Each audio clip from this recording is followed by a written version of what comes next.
Les maisons sont bâties pour être habitées et non point regardées. Francis Bacon.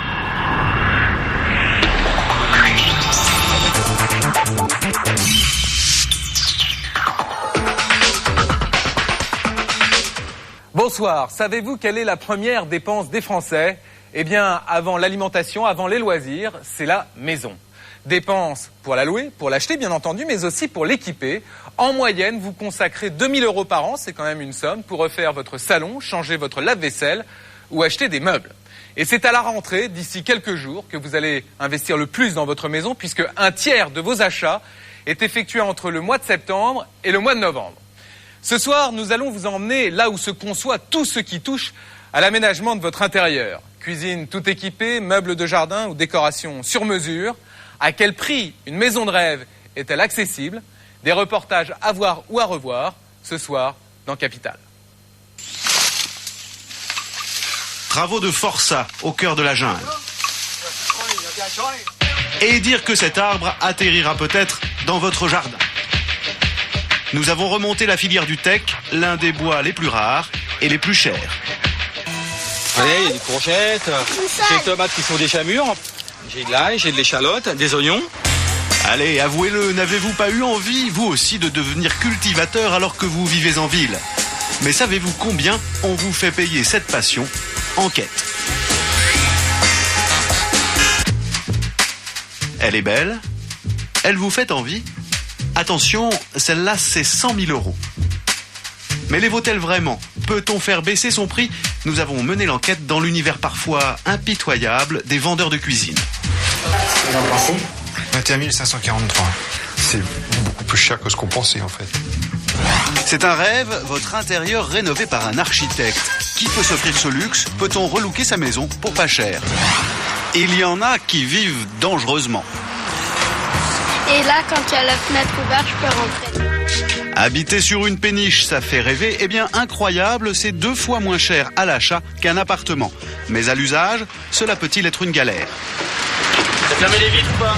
Cet été, vous l'aurez peut-être remarqué, pendant les vacances ou les week-ends, le mobilier de jardin a changé.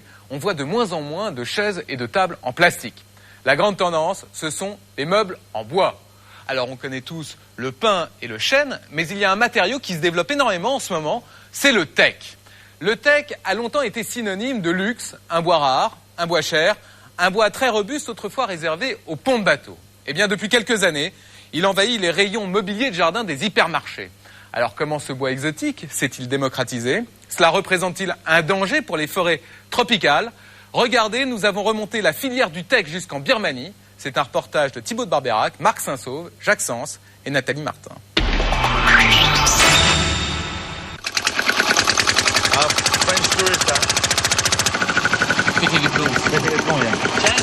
Cheng, vous pouvez nous montrer un teck ? Où est-ce qu'il y a des techs ici ? En pleine saison des pluies, la pirogue est le seul moyen de se déplacer ici, au milieu de la jungle, en Birmanie. Le grand là-bas, celui avec des fleurs sur le dessus. Et les grands à côté aussi. Ça, ce sont des techs ? Oui. Des techs, il y en a partout dans ce pays un peu plus vaste que la France. Et les spécialistes affirment que c'est ici que se trouvent les plus beaux spécimens au monde. Cheng est guide, mais aujourd'hui ses clients ne sont pas des touristes. Ce sont des commerçants français. Bart Collier, 36 ans, et sa collègue Marie de Pimaudan, 24 ans. Ils sont salariés d'une petite entreprise qui fabrique des meubles de jardin en teck. Ça c'est un teck ? Oui. Alors dites-nous, comment est-ce qu'on reconnaît un teck ? À cause des feuilles. La forme des feuilles. Comment sont-elles ? Elles sont rondes et grosses. Les feuilles du teck sont grosses quand l'arbre est jeune et plus petites quand il grandit. Et si vous coupez une feuille et vous la tordez, elle devient rouge. Presque comme du sang.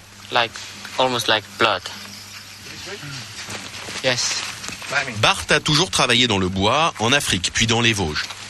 Marie, quant à elle, a une formation commerciale. Depuis 4 ans, ils viennent acheter du teck en Birmanie et le revendent en France. Un marché en plein boom.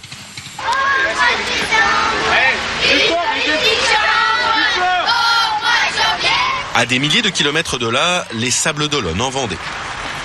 Ce matin du mois de juillet, les premiers clients arrivent dans cette jardinerie.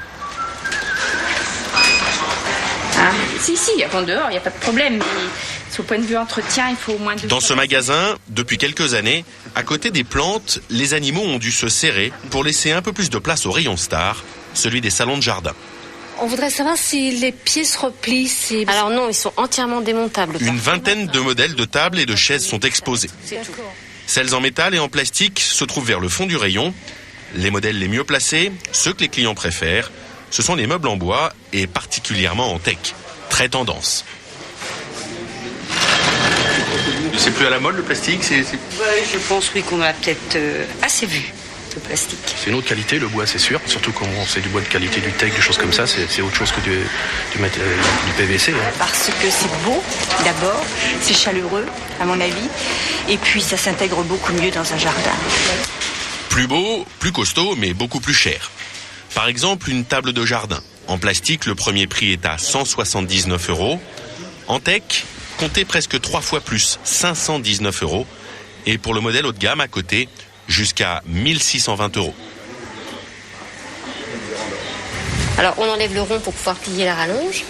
La première fois que Martine Quentin, la responsable du rayon, a vendu une table en teak, c'était il y a seulement 5 ans. Et aujourd'hui, c'est ce qui lui rapporte le plus. Pour se rendre compte de l'engouement des clients, il suffit de la suivre dans sa réserve. Lorsqu'elle reçoit les salons de jardin en teak, elle n'a même pas le temps de les ranger sur des étagères. Ils sont stockés où vos meubles en teak? Alors les tables qu'on a juste reçues, là, on les a laissées dans l'allée parce qu'elles sont toutes en train de partir. Pas le temps de ranger les cartons, car malgré la météo maussade de cet été, les ventes ont flambé. L'équivalent de presque 30 salons en teak. 30 tables. Sur la saison? Sur la saison depuis le mois de mars. L'année dernière, il y a 2 ans, vous avez... L'année dernière, on était rendu à une quinzaine. Donc vous avez fait 2 fois plus cette année que l'année dernière? Oui. Et il n'y a pas que les jardineries qui profitent de l'explosion de ce marché. Pas un catalogue de magasins de bricolage ou même d'hypermarchés qui ne vous proposent des salons de jardin en teak. Carrefour, Auchan, Leclerc, toutes les enseignes en ont vendu des containers entiers au printemps. Des produits qui se ressemblent beaucoup d'un magasin à l'autre, mais à des prix très différents. Nous en avons fait l'expérience avec un modèle de chaise basique. Dans cet hypermarché, nous l'avons payé 30 €. Chez cet importateur qui ne vend que des meubles en teak, elle nous a été facturée 60 €. Enfin, dans notre jardinerie, elle nous a coûté 90 €, 3 fois plus que dans l'hypermarché. Alors, ces différences de prix sont-elles vraiment justifiées?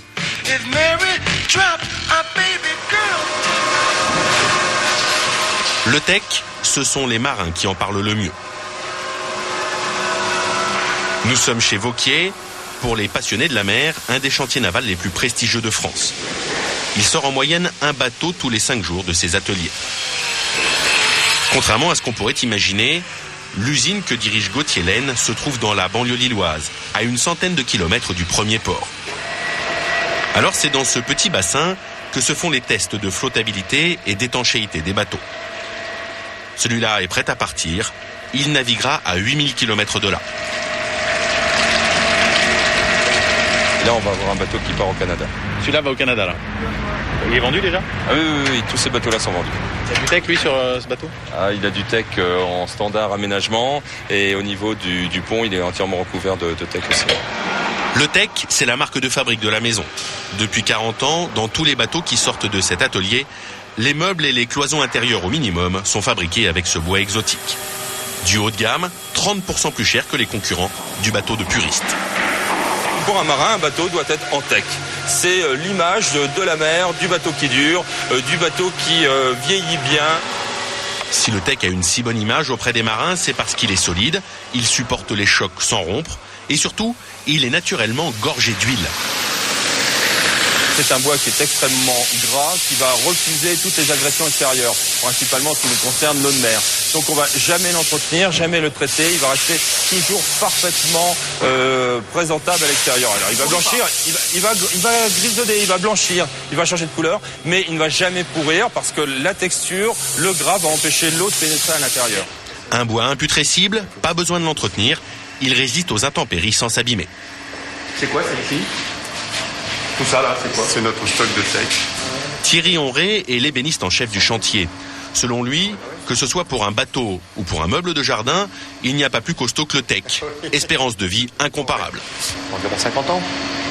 Ah, ça va durer 50 ans, même. D'accord. Là où un autre bois, un bois classique qu'on rencontrerait en France, là chez nous, ça peut durer combien de temps? Un hêtre va durer 1 an à l'extérieur. Ah oui, d'accord. Et un chêne, par exemple, si je me fais un meuble d'extérieur en chêne... Un chêne va durer 25 ans.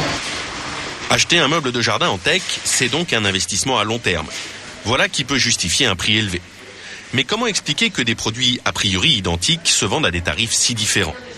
Souvenez-vous, les 3 chaises similaires que nous avons payées 90 € pour la 1, 30 € pour la 2 et 60 € pour la 3. Nous les avons montrées à l'ébéniste sans lui donner les prix. Charge à lui de les classer par ordre de qualité. Il les examine sous toutes les coutures et remarque d'abord qu'elles n'ont pas été assemblées de la même manière. Il en va de leur solidité. Celle-ci a reçu un assemblage avec collage et chevillage. Il y a des chevilles. Voilà, tout à fait. Donc ici, vous pouvez voir des chevilles qui vont renforcer la solidité de la chaise. D'accord. Alors que si on veut comparer celle-ci, on voit que celle-ci n'a eu qu'un collage sans chevillage. Il n'y a pas de cheville. Voilà. Donc ça va être quoi la différence? Donc dès qu'elle va être sollicitée, il va y avoir un décollement des assemblages et la pièce va partir en morceaux. La moins chère et la moins solide. Le deuxième détail qui saute aux yeux de notre professionnel du bois, c'est l'épaisseur des barreaux. Et là encore, c'est la chaise à 30 € à droite qui s'en tire le plus mal. Ici, vous avez les pièces de bois qui sont relativement souples. Donc quelqu'un de relativement lourd aura tendance à casser ces pièces de bois. Et en toute logique, plus les barreaux sont épais, plus il y a de bois, plus la chaise coûte cher. Mais le plus étonnant, c'est que nos 3 chaises sont fabriquées avec des tecks de différentes qualités et qu'il est assez facile de les reconnaître. Cette chaise, je la trouve de qualité médiocre, simplement par le fil qui n'est pas continu. Donc c'est nous avec Donc le fil, il tourne un peu. Le fil, ce sont les fibres du bois qui sont en forme de vaguelettes. Des vagues qui vont bouger sous l'effet de la chaleur ou de l'humidité. La chaise va se tordre. Ah oui? Oui, tout à fait. Simplement parce qu'en fait, c'est un bois qui a poussé de façon elliptique. Donc, il va, dès les premières intempéries, il va bouger. Ah oui, et donc la chaise va se tordre. Voilà, donc les 4 pieds ne toucheront plus le sol. Sur les autres chaises, le fil du bois est tout droit. Qu'il fasse très humide ou très sec, la chaise ne bougera pas. En conclusion, il y a bien des différences de qualité qui justifient les écarts de tarifs. Mais dans l'absolu, à 30 € le premier prix, le teck est un des bois les plus chers, car il est rare.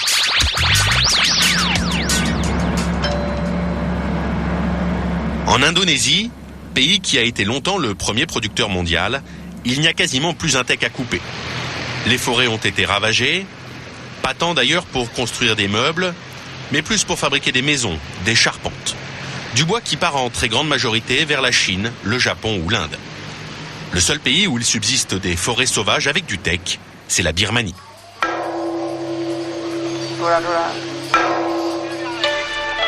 Dans ce pays, les caméras pénètrent rarement.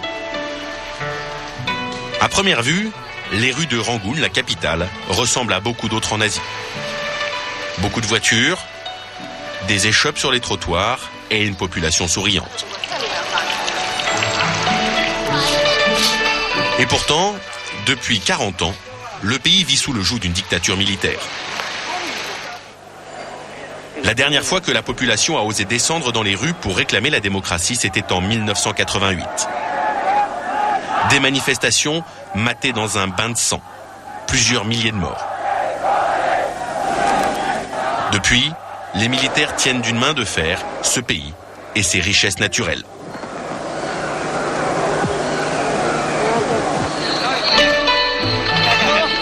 Sur les marchés, à côté des fruits, les commerçants vendent des pierres précieuses. Jade, saphir, rubis, le pays regorge de matières premières. Outre les pierres, les généraux au pouvoir vendent du gaz et bien sûr du teck. Des bois qui sont stockés dans des parcs en pleine ville. Il y a une douzaine de parcs comme ça sur Yangon. Et c'est le parc où il y a les qualités les plus belles et les plus hautes, les plus chères. Nous y retrouvons Bart Collier et Marie de Pimodan. Tous les 3 ou 4 mois, ils viennent s'approvisionner en bois à Rangoon. Et ils commencent en général par aller flairer le marché dans ces parcs à teck. Des espaces immenses où sont stockés tous les troncs qui seront vendus par l'entreprise d'État qui a le monopole de ce business.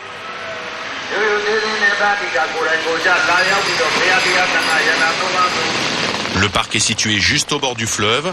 C'est par là que les bois arrivent de tout le pays. Pour acheter ces troncs, on vient du monde entier, car ils ont poussé dans des forêts naturelles. Or, dans les autres pays producteurs, comme l'Indonésie, il n'y a plus que des tecs qui ont poussé dans des plantations alignées comme des peupliers. En termes de qualité, le vainqueur est tout trouvé. Le teck birman. Teck birman, c'est parce que c'est le bois roi, c'est le teck sauvage. C'est quoi, c'est du snobisme ou il y a quelque chose derrière? Non, il y a un bois plus gras, il y a une texture, il y a un grain, donc le bois a mis du temps à pousser. Il y a tout simplement une qualité de bois qui est bien supérieure. Une qualité supérieure qui a un prix, 30% de plus que dans les autres pays. Il faut dire que le teck sauvage est beaucoup plus difficile à exploiter que le teck de plantation. Nous décidons donc de partir dans la jungle avec un chauffeur local. Ce qui nous saute aux yeux, c'est que le pays a des années de retard en matière d'équipement. Ça n'en a pas l'air, mais nous sommes sur une autoroute. Il y a même des péages, un tous les 30 km environ. L'argent sert à entretenir la chaussée, nous dit-on. Pour parcourir 300 km sur cette route, il nous faudra 8 heures. Dans les rizières que nous longeons, c'est encore avec des buffles que les paysans travaillent. Et au petit matin, nous croisons cette curieuse procession de moines à qui les habitants de chaque maison offrent une cuillère de riz.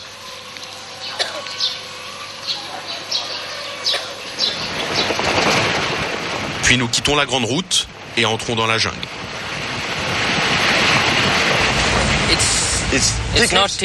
Notre chauffeur, le Dr Chung, est un médecin de 31 ans. Il est aussi le seul guide de la région. Mon cabinet est ouvert 7 jours sur 7, jamais de vacances. Alors, une balade comme celle-là ou ailleurs dans la région, ce sont des vacances pour moi. Et en plus, on me paye pour le faire. On est mal. Mais aujourd'hui, l'excursion dans la jungle est compromise. Là, on est mal. La route est inondée. Bon. C'est donc en pirogue que va se poursuivre le voyage.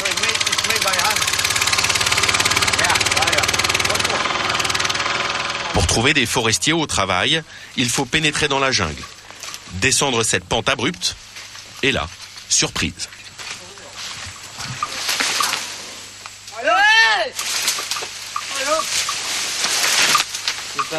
C'est avec un éléphant que les ouvriers travaillent. L'animal produit des efforts intenses, centimètre par centimètre. Il remonte la colline en tirant les 900 kilos d'un teck qui vient d'être coupé. L'ouvrier, âgé de 17 ans, dirige la manœuvre avec la voix et à petits coups de talon. Une méthode ancestrale. Je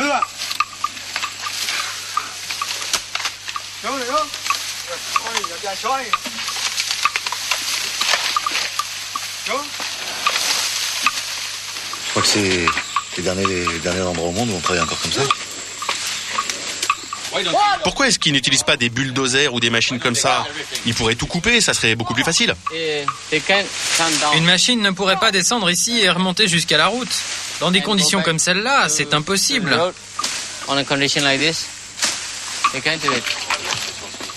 Un éléphant, malgré tous ses efforts, c'est beaucoup moins productif qu'une machine, mais c'est plus écolo. Là, il y a beaucoup moins de dégâts. Ça se passe tranquillement. Et en fait, souvent, ce qui abîme un peu la forêt, c'est les chemins qui amènent au pied de l'arbre qu'on va chercher. D'accord, en gros, pour sortir un arbre, on fait une autoroute, quoi. Non, c'est une piste de débardage. Ça donne du boulot aux villageois. S'ils utilisaient des machines, ils perdraient leur job. Et puis les éléphants, c'est moins cher. Des camps à éléphants comme celui-ci ne coûtent pas grand-chose à l'État. Les ouvriers vivent dans ces cahutes en bambou. Ils touchent 9 € par mois et reçoivent quelques rations d'aliments de base, du riz, du lait, du sucre. Alors la forêt birmane risque-t-elle, comme en Indonésie ou dans les autres pays producteurs, d'être rasée par la surexploitation? Impossible selon Cheng. Il existe des lois très strictes, pas question par exemple d'abattre n'importe quel arbre. Pour choisir les arbres que l'on coupe, on les prend à 1,50 m de hauteur et on mesure la circonférence. Il faut qu'ils fassent au moins 2,10 m de circonférence.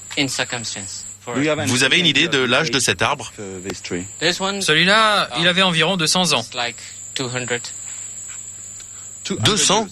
Ouais, mais en général, ils ont entre 70 et 100 ans.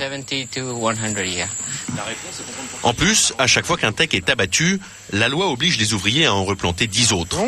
Ces règles sont-elles respectées partout dans le pays? Aujourd'hui, il est impossible de le savoir. Un bois de très grande qualité, plutôt rare, difficile à exploiter et surtout très cher. Alors dans les usines comme celle où Bart et Marie font construire des meubles, pas question de perdre un copeau de teck. À 350 km de là, nous sommes de retour à Rangoon. Iwil, c'est le nom du plus gros exportateur de produits en teck de Birmanie. Cette usine appartient depuis 10 ans à l'entreprise de nos deux Français. Près de 400 salariés y fabriquent des meubles de jardin, du parquet et des lames de pont pour les bateaux. Si Bart et Marie sont venus cette fois-ci, c'est parce qu'ils ont un problème avec un bain de soleil, celui de droite le plus foncé. À Paris, ils ont du mal à le vendre. Ce bain de soleil, c'est quoi? Depuis combien de temps il est dans votre gamme? Qu'est-ce que c'est? Ça fait 4 ans qu'il est dans notre gamme. Ça marche bien? Moyennement, parce qu'il y avait des modèles, entre autres, en teck de plantation qui étaient bien moins chers. Ça se vend combien à peu près à Paris? Combien je vais l'acheter moi? En gros, 600 €. Les concurrents, eux, affichent 450 €. Alors l'usine a réalisé un prototype moins cher, ce modèle. Malgré la différence de couleur, c'est exactement le même teck. En réalité, les changements sont minimes. Donc on a enlevé du bois, on a changé les sections. C'est-à-dire changer les sections, ça veut dire les quoi? Les sections de ces lattes-là. Ouais. D'accord, on est allé... la section, c'est l'épaisseur? L'épaisseur. D'accord. L'épaisseur du bois. Ensuite, il y avait ces tablettes-là, qu'on avait mis par souci de confort. Elle a disparu. Mais là, elle a complètement disparu. Plus de tablettes, des barreaux moins épais et moins de bois aussi sur les roues. En retirant un peu de teck, ils ont réduit le coût de revient de 20%. Car ici, ce n'est pas la main-d'œuvre qui coûte cher. Un salaire d'à peine 30 € par mois pour un débutant, 120 pour un chef d'équipe. En revanche, ce qui va permettre à l'entreprise de gagner ou de perdre de l'argent, c'est la façon dont ils vont savoir exploiter chaque tronc. Car non seulement le teck est un des bois les plus chers au monde, comptez 3 fois le prix du chêne, mais en plus, lorsqu'il sera débité, ils vont en perdre une grande partie. On va enlever les défauts, on va enlever le cœur, on va enlever l'aubier, la sciure, et il va rester moins de 50%. Bien moins de 50%. D'accord, donc il y a énormément de pertes. Donc ça double, on va dire. Sur ces grumes-là, c'est très dur. On n'obtient pas 50%, c'est plutôt proche de 40%, voire 35%. Donc tout le jeu pour vous, toute l'économie de votre business, c'est d'en utiliser un maximum, j'imagine. D'en utiliser un maximum, voilà. Et donc de décortiquer le bout de bois au mieux de ses possibilités. En clair, aucun coup de scie ne sera donné au hasard. Cela se fait sous l'œil du directeur technique de l'usine, Philippe Maudet, un Français installé ici depuis 3 ans.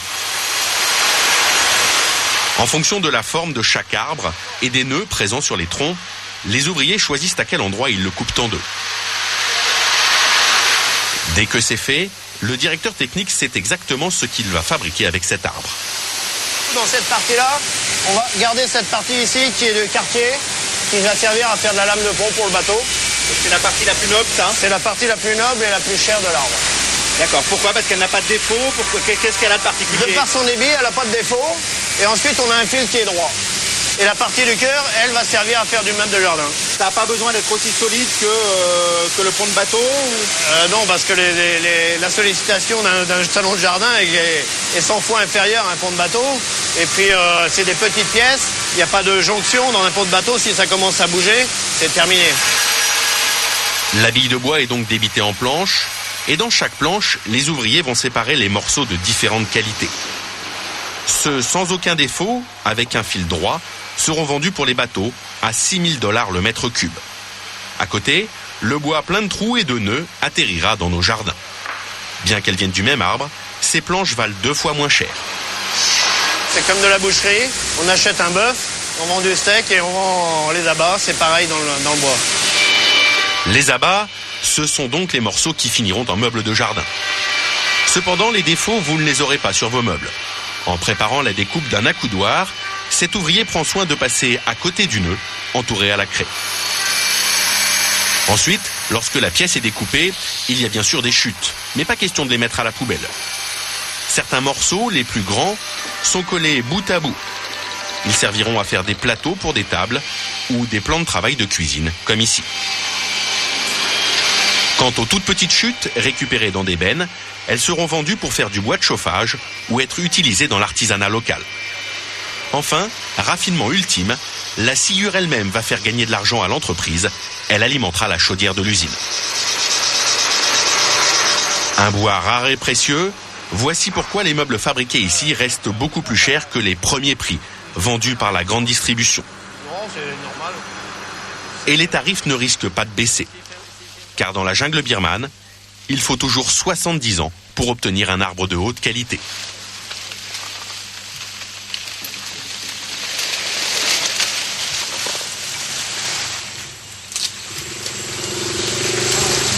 « 70 ans pour obtenir un bois de qualité.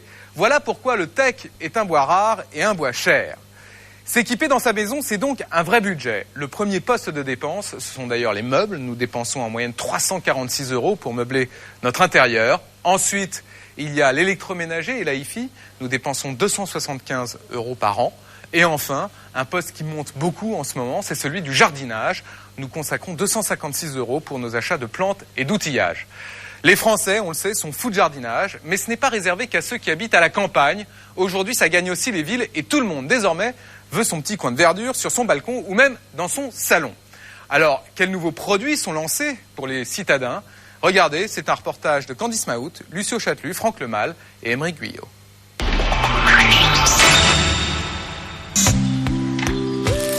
Une jungle de verdure. Des camélias, des orangers du Mexique, des passiflores et autres hortensias, la campagne. Mais quand on lève un peu les yeux, surprise, le décor change. Il y a ça, ou encore ça, pas franchement champêtre. Car en réalité, ce petit Éden se trouve en plein cœur d'un quartier chic parisien, chez Capucine de Fouquières. Et alors, évidemment, j'ai planté des capucines, mais là, elles ne fleurissent pas. Bougez pas, je vais mettre ça à la poubelle. Voilà, ça c'était un must de planter une capucine. Qu'est-ce que j'ai planté? J'ai dû planter aussi un choisia, j'ai dû planter des géraniums, j'ai planté des impatiences. Cette directrice d'une petite agence de communication est propriétaire d'un appartement de 100 mètres carrés. Mais fait rarissime à Paris, elle dispose d'un immense jardin. 150 mètres carrés transformés en véritable jungle. Le soir, quand je rentre, je suis contente du bureau. Je suis là. Je me suis installée un petit bureau là où je peux travailler et avoir la vue sur le jardin. J'ai fait, c'est comme un grand studio. C'est un grand studio puisqu'il n'y a pas de séparation. Tout donne sur le jardin. Le soir, j'allume la lumière qui est là, à portée. Et je m'endors comme ça. Alors, ça c'est mon luxe. Un luxe qui lui a coûté 12 000 € rien que pour aménager son terrain et planter ses arbres. Mais il faut compter aussi les services du jardinier, 300 € par mois pour l'entretien. C'est vrai que c'est un investissement, mais c'est pas un investissement plus important que d'acheter un tableau. Ici, c'est un tableau permanent. Je trouve que oui, c'est un investissement comme quand vous travaillez, vous faites des petits plaisirs ou des grands plaisirs. On peut dire que c'est un grand plaisir. Bon, alors, comme vous avez un jardin lumineux, ça devrait continuer à fleurir. Avoir un jardin lumineux en pleine ville, un luxe inabordable. Ça va fleurir au mois d'août, non? Et pourtant, c'est le rêve de plus en plus de citadins. Il suffit d'une petite balade dans les rues de la capitale pour s'en rendre compte. Géranium, laurier rose, lavande ou marguerite. Aujourd'hui à Paris, par exemple, un balcon sur 3 est décoré de fleurs et de plantes vertes. Une tendance que l'on retrouve dans toutes les villes de France. Jusqu'à présent, arroser ses fleurs sur son balcon était un passe-temps plutôt marginal. Désormais, tout le monde s'y met. Les magazines de déco en font régulièrement leur une. Aujourd'hui, jardiner, c'est branché. Mais ce qui a surtout changé, c'est la façon de vous vendre des fleurs et des plantes vertes pour votre appartement. Auparavant, vous ne les trouviez que chez le fleuriste du coin de la rue, mais l'offre était limitée. Alors pour avoir le choix, il fallait faire des dizaines de kilomètres en grande banlieue et se rendre dans une jardinerie. Depuis quelques années, tout cela est en train de changer. En plein Paris, 6000 mètres carrés de surface, l'équivalent de 5 immeubles haussmanniens. Nous voici chez Truffaut, le numéro 2 de la jardinerie en France. Bambou, Pensée, Marguerite d'automne, Anthurium. Ici, on trouve 10 000 variétés de plantes et de fleurs différentes. Des magasins comme celui-là, Truffaut en a ouvert 4 depuis 1997. C'est la seule chaîne d'hypermarchés de jardinage à s'installer en ville. Il y a un truc, il faudrait que le grand machin là, l'Arica. À la tête de ce magasin, Daniel Joseph, 57 ans. Les clients de studio photo. C'est pas la peine. Il y a 8 ans, cet ancien directeur général d'une entreprise de produits chimiques veut changer de vie. L'un de ses amis, cadre dirigeant de Truffaut, lui donne sa chance. Alors il plaque tout pour ouvrir cet hypermarché. Même avec le pied, ça passe pas. Il n'en a pas l'air, mais en ce moment, Daniel Joseph est plutôt tendu. Car vendre des fleurs en grande quantité, c'est un vrai casse-tête. Et cela pour une seule raison. Notre métier est régi par les intempéries. Il fait beau, on vend. Il pleut, on vend plus. Pas de chance, depuis le printemps, la météo est plutôt maussade. Résultat, son chiffre d'affaires a baissé de 20% depuis le début de l'année 2004 et pour l'instant, selon lui, son magasin perd de l'argent. Et lorsque les plantes ne se vendent pas avec son chef de rayon, Olivier, il doit tout simplement les jeter à la poubelle. Le taux de ce qu'on jette, Olivier, c'est quoi? En moyenne sur l'année, c'est 2 à 3%. Olivier, il est sympa là. Il vous dit 3 à 4%, mais avec la saison pourrie qu'on vient d'avoir, point de vue intempérie, on a fait combien? Plus. Ouais, on a fait beaucoup plus. On a fait 6. À peu près, oui. On a atteint 6, c'est-à-dire on a doublé. Alors ça, c'est dramatique pour nous. Résultat, chaque matin, c'est le même rituel avec ses employés. Tu m'as pris la météo? Il consulte le bulletin météo des 2 prochains jours. C'est bon pour ce week-end. Ça va lui permettre d'ajuster ses commandes. Samedi, on a du soleil sur Paris. Dimanche, soleil sur Paris. Le week-end s'annonce radieux, alors Daniel Joseph compte bien en profiter. 27 à 29. On va pouvoir charger sur des produits qui aiment le soleil. Le chef de rayon s'exécute. Ce week-end, Daniel Joseph va mettre le paquet sur le best-seller de la rentrée, La Pensée. Olivier, tu mets des pensées en route là? Oui. Parce que je vois qu'on est très court. On en reçoit demain, Daniel. On en reçoit demain? Ouais. Ok, parce que là on en a manqué. Daniel Joseph double ses commandes. Les 2400 pensées seront vendues à la fin du week-end. Prix affiché, 6 € la barquette au lieu de 7 environ chez votre fleuriste. Ici, les plantes sont vendues en moyenne 20% moins cher que chez les petits commerçants. Avec de tels tarifs, Daniel Joseph affirme couvrir à peine ses charges sur le rayon fleurs. Alors comment fait-il pour rentabiliser son magasin? En fait, il mise sur toute autre chose. Attends. Là-bas. Chloé est étudiante. Elle cherche une plante pour son balcon. Il y a du choix et les prix sont attractifs, alors elle prend son temps. Celui-là, tu peux pas le rentrer. C'est un olivier, ça? Ouais. C'est pas mal un figuier. Ça pense? Vous savez ce que vous voulez déjà? Non. Pas du tout. Et vous y connaissez? Non plus.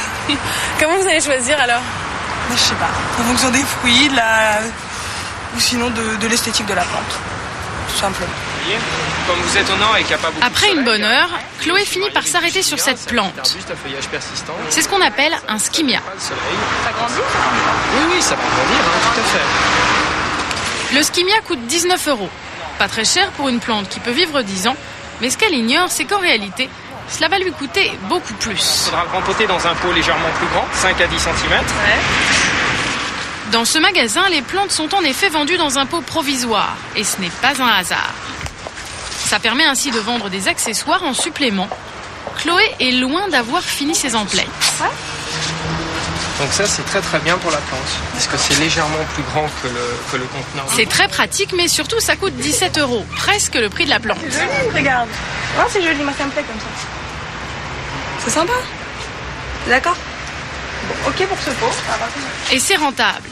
Les accessoires comme ce pot génèrent environ 15% de marge. et il s'en vend un pour chaque plante en pleine saison. Alors le vendeur ne va pas lâcher Chloé d'une semelle. Les billes, vous en mettez 1 à 2 cm au fond du pot. D'accord. Et on a des petits sacs de 3 ou 4 litres. Ça se défait. Au départ, elle ne devait dépenser que 19 €. Au final, en comptant les accessoires, ses achats lui coûteront le double. Ça va, je t'en remercie. Merci. Bonne soirée.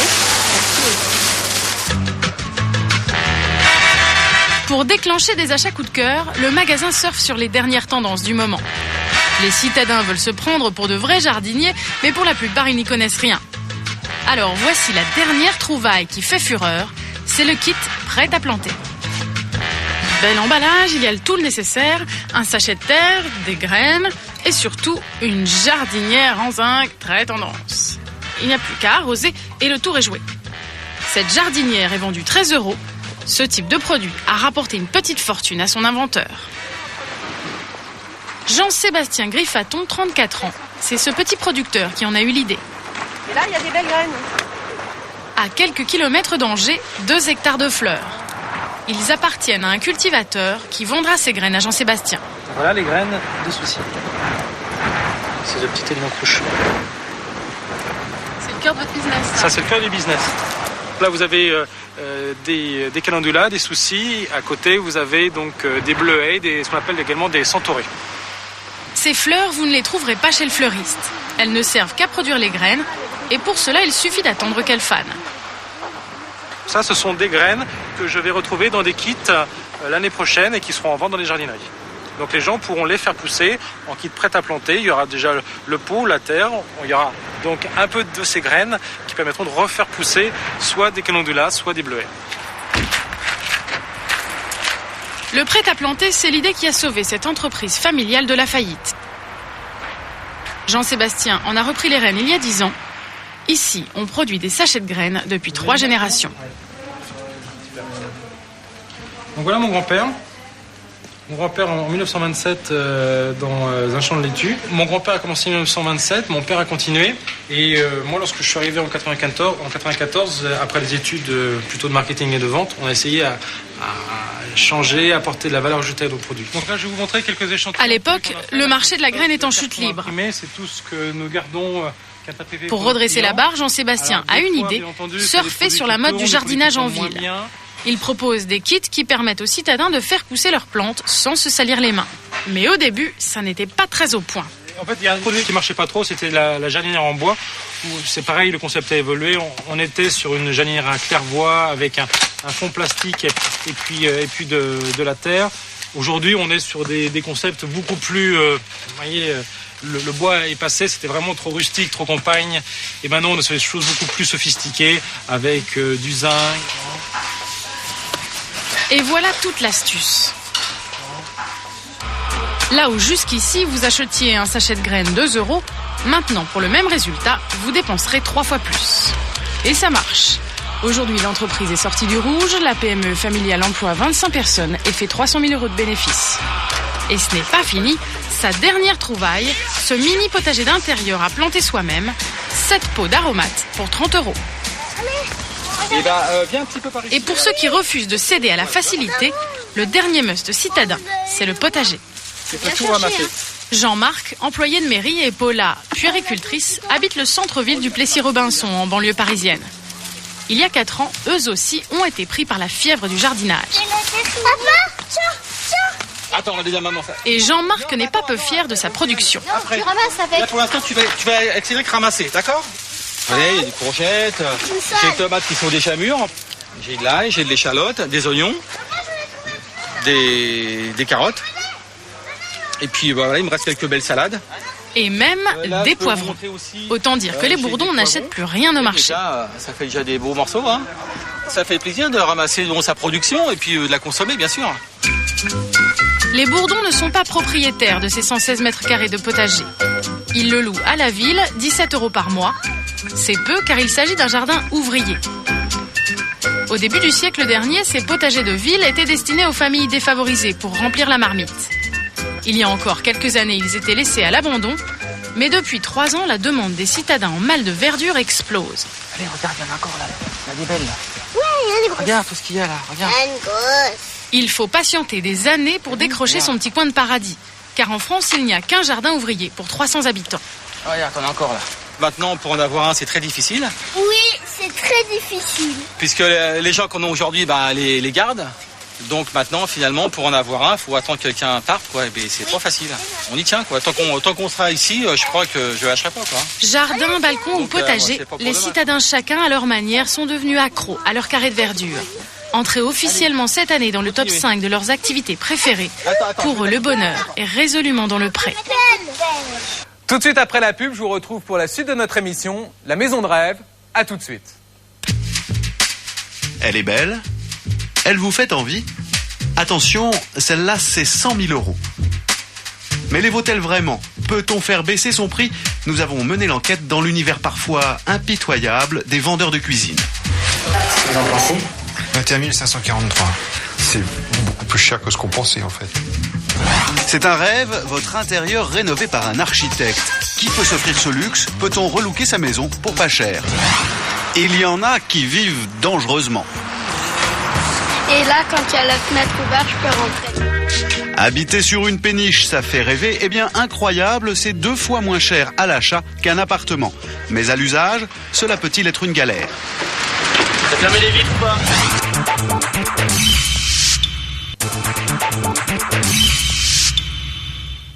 Ma maison de rêve, deuxième partie de cette émission.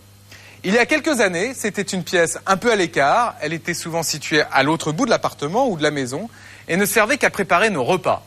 Aujourd'hui, eh bien, la cuisine, c'est la pièce préférée des Français. En même temps, refaire sa cuisine, ça coûte cher puisqu'une cuisine sur mesure, tout équipée, peut coûter de 2 000 à 20 000 € pour les modèles les plus courants. Alors, pourquoi de telles différences de prix? Qu'est-ce qui fait varier de 1 à 20 le coût d'une cuisine? Quelles méthodes, parfois contestables, certains vendeurs utilisent-ils pour vous faire craquer? C'est une enquête de Christophe Brûlé, Emmanuel Belloc, Gilles Gasque et Jérôme Fercoq. Il y a 3 ans, cette petite fermette de banlieue parisienne n'était qu'une ruine. Françoise, secrétaire de direction, et son mari Pascal, artisan plombier, l'ont achetée pour 110 000 €. Depuis, ils ont investi le double pour la rénover et s'aménager un petit intérieur douillet. On a eu le coup de cœur pour cette maison il y a quelques années. On rêvait d'une maison en pierre et puis on la rénove gentiment. Donc doucement, mais sûrement. On a fait quelques petits travaux déjà. Le gros œuvre, il nous reste des détails, des gros détails, on va dire. Oui. Quand même un petit peu. Voilà. Et aujourd'hui, alors, vous attendez quoi aujourd'hui alors? La cuisine. La cuisine, ma fameuse cuisine. Elle sert où alors cette fameuse cuisine? Alors, suivez-moi, je vais vous montrer. Le grand jour est arrivé, on va leur livrer leur première cuisine intégrée aux dimensions de la pièce. Voilà, la cuisine. Pascal et Françoise ont attendu longtemps pour se payer leur première cuisine aménagée. En témoignent tous leurs vieux meubles bon marché entassés au milieu de la pièce, comme cette armoire sans style ou cette cuisinière bien démodée. Ça date de notre jeunesse, on va dire, de nos tout débuts ensemble. Donc, il est clair que maintenant, c'est archi dépassé et puis on a envie d'avoir quelque chose de bien intégré comme on fait maintenant. Aujourd'hui, tout ce mobilier dépareillé est trop usé pour figurer dans une cuisine moderne. Place au grand luxe, à commencer par le réfrigérateur à 2 000 € modèle américain avec toutes les options que Pascal ne maîtrise pas encore très bien. Distribution de glace et de l'eau glacée. Donc, pour la glace... Pour la glace, c'est comme ça. Et puis, bien sûr... À côté de ce frigo un peu capricieux, il y aura bientôt tout un attirail électroménager dernier cri, bien intégré dans les éléments. Pour le cuisiniste, c'est une grosse commande. Il s'est déplacé en personne pour surveiller la pose des meubles. Ici, chauffe plat, four vapeur et cafetière. De l'autre côté, on a le four et le micro-ondes. Petit à petit, l'affaire prend tournure, mais il faudra 2 jours de travail aux 2 ouvriers pour tout installer. Sur le granit. Ouais, ils sont où les consoles? Les consoles, on les a pas. Et il nous les faut. Et voici à quoi devrait ressembler la cuisine une fois terminée. Des portes en chêne massif, dans un aménagement très design, avec un bar en granit sur l'îlot central. Pascal et Françoise ont eu un coup de foudre pour ce modèle pendant une foire exposition. ils ont cassé leur tirelire.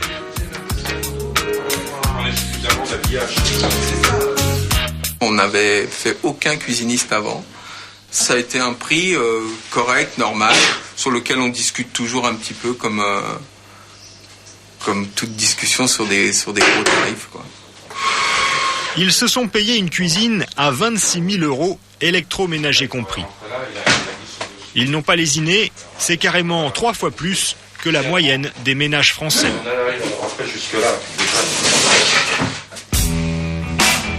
La cuisine reste un investissement lourd que l'on fait en général 1 ou 2 fois dans sa vie. Difficile d'estimer la valeur de ces meubles et de savoir si l'on paye le bon prix. Il y en a avec des façades en plastique, imitation bois. Ce ne sont pas forcément les moins chers. Comptez environ 8 000 € pour celle-ci. Mais c'est toujours plus abordable que celle-là, par exemple. 100 000 € minimum pour cette superbe cuisine d'une grande marque avec bar en étain brossé. Ces différences de prix, ça dépend bien sûr de la notoriété du fabricant, de la qualité des matériaux, mais pas seulement. Car les prix dans le secteur, c'est vraiment quelque chose de très relatif. La preuve, nous avons fait le test et le résultat est édifiant. Ce modèle de cuisine d'un grand fabricant français vient d'être installé chez un particulier. Nous sommes allés chez 4 revendeurs de la même marque. Pour le même modèle, aux mêmes dimensions, nous avons obtenu 4 prix différents. Le plus cher démarre à 10 395 € livré posé. Après 30 minutes de négociation, il descend à 9 600 €. Mais les 3 autres magasins, eux, nous proposent des devis en dessous de 8 000 €. Le moins cher annonce même 7 000 € cuisine livrée et posée. Plus de 30% de différence entre 2 magasins pourtant situés dans la même ville. Alors quel est le vrai prix d'une cuisine? Jusqu'à combien pouvez-vous la négocier? Le meilleur moyen de le savoir était d'aller voir chez un fabricant qui a bien voulu nous ouvrir ses portes. Au bout de cette petite route de la Meuse, les usines Sacel. La spécialité de la maison, c'est le style rustique en bois massif. Les moulures sont originales, les portes en chêne et tous les modèles portent des noms de femmes. Voici par exemple le modèle Carla avec rameaux d'olivier sculptés et peints à la main. Une PME familiale qui emploie une centaine de personnes. Les patrons, Jean-Claude et Mireille Leca. Il y a 50 jeux de porte-échantillons qui sont prêts. Donc si vous trouvez déjà 50 clients dans les 2 mois, ça sera parfait. Ils ont 6 enfants, dont 5 travaillent dans l'entreprise, avec les gendres, les frères et les beaux-frères. 10 jeux complets. L'histoire de la famille Leca, c'est celle d'une réussite de passionnés de cuisine qui sont tombés dedans quand ils étaient petits. Le prix d'une cuisine, Monsieur Leca connaît ça par cœur. Il y a 20 ans, il a commencé comme ébéniste avant de devenir fabricant. Aujourd'hui, le pavillon familial leur sert encore de laboratoire. Il teste le style de ses cuisines ici et en change assez souvent. Dans quel moment ce soir? Épaule d'agneau. Dans le couple, vous l'avez compris, ce n'est pas Jean-Claude qui fait la cuisine, mais c'est lui qui la dessine. Il crée les nouveaux modèles et c'est Mireille qui les teste. Régulièrement, l'usine lui installe le dernier prototype sorti. Quand on a sorti ce modèle-là, pour voir ce que ça faisait, on l'a mis ici. Ce modèle a été baptisé Noah. Depuis le début, ça a toujours été le cobaye. Qui ça? Ma femme. Ouais, c'est un peu Elle est ça. contente en même temps parce que ça lui plaît, mais c'est pas évident. C'est un cobaye. Parfois, elle a droit à des modèles un peu surprenants.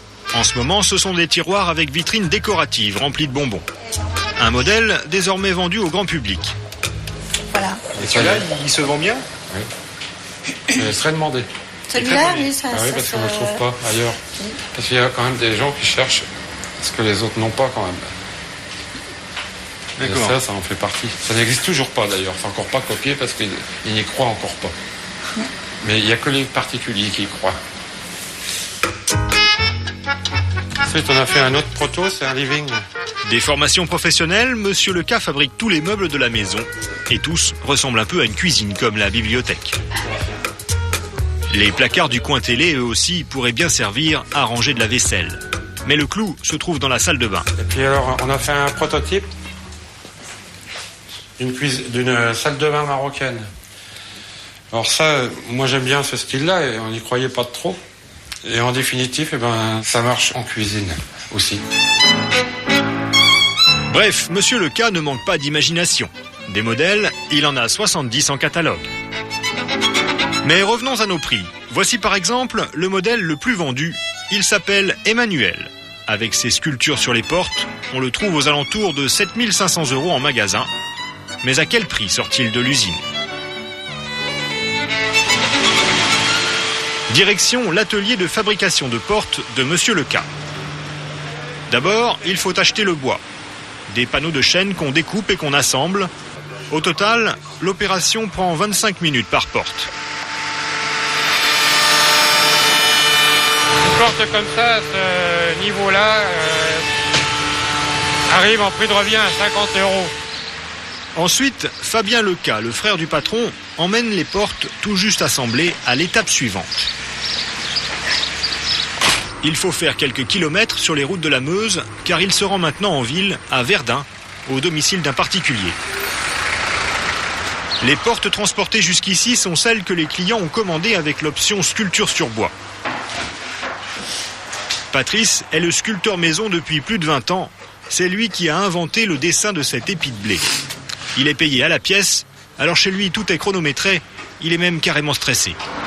Toutes les 15 minutes, il faut que j'ai fini ma porte. Épi de blé, attention, hein. Parce qu'il y a d'autres modèles. Si je fais de la grappe de raisin, ça sera 30 minutes. Et si je fais un chardon épi, ça fera 20 minutes. Alors j'ai donc tout le temps la tête à la pendule pour voir si j'ai pas perdu une minute. Coût d'un épi de blé artisanal, 10 €. Patrice en a sculpté 35 000 à ce prix-là depuis 20 ans. En sortant de son domicile, la porte vaut désormais 60 € et ce n'est pas fini. Car à l'arrivée, ces portes doivent avoir cet aspect vieilli et fatigué, comme si c'était des portes anciennes. Et pour arriver à cela, la famille Leca a ses petits secrets de fabrication qu'elle a bien voulu nous dévoiler. C'est quoi votre brosse là ? Une tapette avec des pointes. Des vis quoi. C'est censé faire quoi ? Des trous de verre. Ensuite, quelques bons coups de chaîne par-ci par-là, ça donne du vécu. Puis des petits trous pour imiter le travail des insectes. Et une bonne entaille au ciseau à bois. Qu'est-ce que vous faites là ? C'est quoi ça ? Une fente comme il y avait dans le temps après les portes anciennes.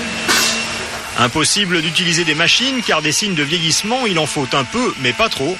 Conséquence, ça prend du temps. Pour ces portes-là, il y a 3 heures de travail. Ça, c'est quoi ? Oui, c'est une cuisine complète. À la fin, voici le résultat.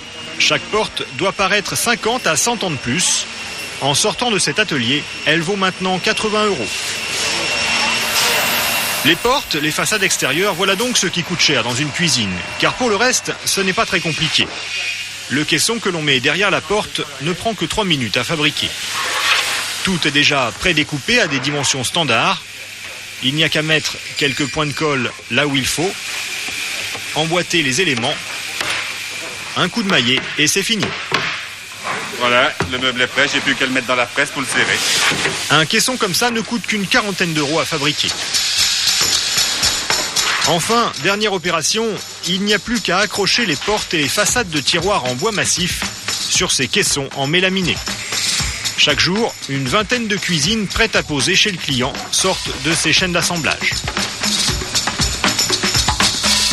Au final, le vrai prix des meubles du modèle Emmanuel, sans l'évier ni l'électroménager, c'est donc 3 000 € sortis d'usine. C'est à ce tarif-là que le couple Leca revend ce produit à ses distributeurs. Ah, vous n'avez pas lu la confirme. Sur ce prix, une fois payé la main-d'œuvre et la matière première, l'entreprise fait 150 € de bénéfice. Selon Monsieur Leca, un revendeur correct devrait donc la proposer à 7 500 €, soit 2,5 fois plus cher, une marge normale dans le secteur. Mais dans la réalité, chaque revendeur fixe lui-même ses tarifs de vente. En banlieue parisienne, cette boutique vend des cuisines depuis 16 ans. Ici, le patron, Olivier Morin, a accepté de nous parler prix en toute transparence. Ce jour-là, Nicolas, jeune vendeur, a rendez-vous avec Philippe, un client qui vient d'acheter un pavillon. Il a déjà choisi le modèle de cuisine qui l'intéresse. Donc j'ai essayé de rendre vraiment le plus fidèle la scène, avec le radiateur. Alors, par contre, ce modèle-là, le patron de Nicolas l'achète un peu plus de 3 500 €. Et pour le vendre, le vendeur a préparé une simulation très réaliste de ce que ça donnerait au domicile de Philippe. Donc là, ça mouline un peu. Et vous allez comprendre pourquoi. Ah oui, il va. Voilà. Oh, d'accord, il nous l'a fait en haute définition. C'est pas mal. Donc là, on sera dans les couleurs quasi réelles. On regarde le chiffrage. Et au chiffrage, entre l'électroménager, les meubles et la pose, il y en a pour un peu plus de 12 000 €. Philippe tique un peu. Donc c'est vrai que les devis qu'on annonce en remise font toujours frémir. Mais on arrive toujours à quelque chose de... Comme le dit Nicolas, chez un cuisiniste, il y a toujours du gras dans le prix. Va s'en suivre une discussion d'à peine une demi-heure. Le vendeur n'est pas du genre agressif, le client non plus. Et pourtant, il va obtenir très facilement une réduction de 25%, soit une cuisine à 9 400 €. Moi, je reste à 25%, pas de souci. D'accord. De toute façon, on va se laisser un petit délai de réflexion. Ok. Bon. C'est une belle ristourne, mais Philippe doit encore réfléchir. Merci. Bonne journée, merci de votre visite. Nicolas lui a concédé 25% de réduction et il pourrait même descendre encore. C'est son ordinateur qui lui dit stop. L'ordinateur est paramétré pour qu'on ne vende pas à perte. Donc par exemple, si je veux effectuer une remise de 50% sur le mobilier, action non autorisée, la limite c'est 30. Et là on passe. Il ne peut pas aller plus loin parce que M. Morin, son patron, a bloqué les ordinateurs. Il veut être sûr de préserver ses marges commerciales. Okay. Là, on pourrait descendre un petit peu, mais pas énormément. Après, je veux dire que si sur une cuisine comme celle-ci, on gagne 1 000 €, ça m'intéresse pas du tout. Ça n'intéresse personne. D'abord, Nicolas dessus sera pas payé. Moi, je gagne rien. Il y a que l'usine qui va gagner, on va dire. Malgré cette réduction de 25%, M. Morin gagne encore de l'argent. Après avoir payé la commission de Nicolas et les charges de l'entreprise, il lui reste plus de 800 € net de profit. Mais il a fait un gros effort, car il est dans une zone où la concurrence est forte. Cette marge de négociation est très importante. En général, vous pouvez espérer 10 à 20% de remise, mais guère plus. Sauf dans certains magasins, qui vous accordent des remises très spectaculaires. Mais attention, car ces revendeurs-là attaquent la négociation à des prix exorbitants. Et leurs méthodes de vente sont plutôt discutables.